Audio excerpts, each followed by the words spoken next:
கருணை உள்ளம் கொண்ட வள்ளல் பெருமான் கூட புலால் உண்ணாமையை ரொம்ப தீவிரமா கடைபிடிச்சாரு. அது ஏன்? அந்த விஷயத்துல அவர கோபம் கொள்றதுக்கான காரணம் என்ன?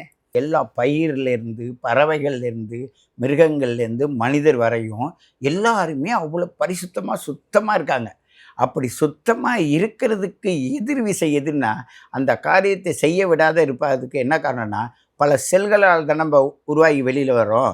அது போர்வைக்குள்ள தானே இருக்கும்.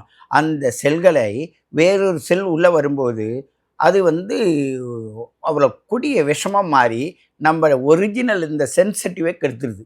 ம். அந்த சென்சாரை கெட்டுருது.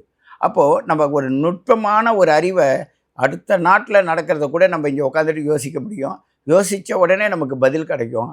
ஆனால் இது வேறொரு செல் புலால் என்ற வேறொன்று, புலால் மட்டும் இல்லை, எதையுமே ஒரு மனிதனை கடினமாக பேசுறதில்ல, அதே அவனை கொல்ற மாதிரி. அதனால் அந்த கடினமான பேச்சுகள் இல்லாமல் மிக நுட்பமாக கண்களை மூடி அமைதியாக உட்கார்ந்து வள்ளல் பெருமானை நினச்சிங்கன்னா அவரோட தத்ரூபமான உருவம் தெரியும். இன்னும் யாரெல்லாம் நினைக்கிறீங்களோ அவங்களாம் தெரியும். ஆனால் நீங்கள் நினைப்பது ஜோதியை மட்டும் நினைங்க.